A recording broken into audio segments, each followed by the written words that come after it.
Hi, I'm Kerry and I'm a budget advisor, and I'd like to give a tip for clients budgeting, and mine is on the envelope system.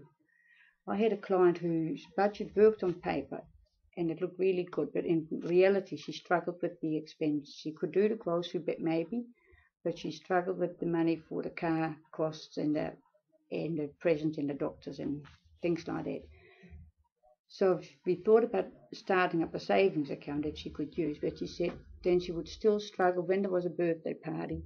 If there was so much money in the savings account, how much of that could she use for the presents and still leave enough money in there for the car? So that she didn't feel that would work for her.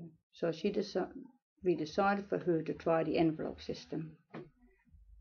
And when we did the envelope system, she made all these different envelopes for groceries. She did the car costs, she did presents, she did clothes, she had quite a few, and she even had a little savings account going for the real unforeseen things. So every week when her money would come in, she would get her budget spreadsheet and allocate all the money that was allocated for the different things and put that money in the different envelopes. And she had to be very disciplined by herself and really make sure that she wasn't going to double dip in other envelopes and just stick to the ones that was allocated for, like for the groceries and for the presents.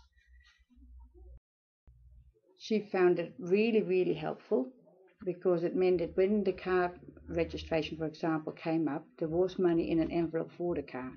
And if there was a birthday party coming up, she didn't have to worry about what presents to buy and how much, or well, still to worry about what presents to buy, but not how much she could spend on it. And then because she had her envelope there and she could just go to the envelope and that was all she could spend. And with the groceries it was the other way a little bit. That at the end of the week, if the money was starting to run out, that was it. She just had to slow down because that was all the money she was allowed to spend.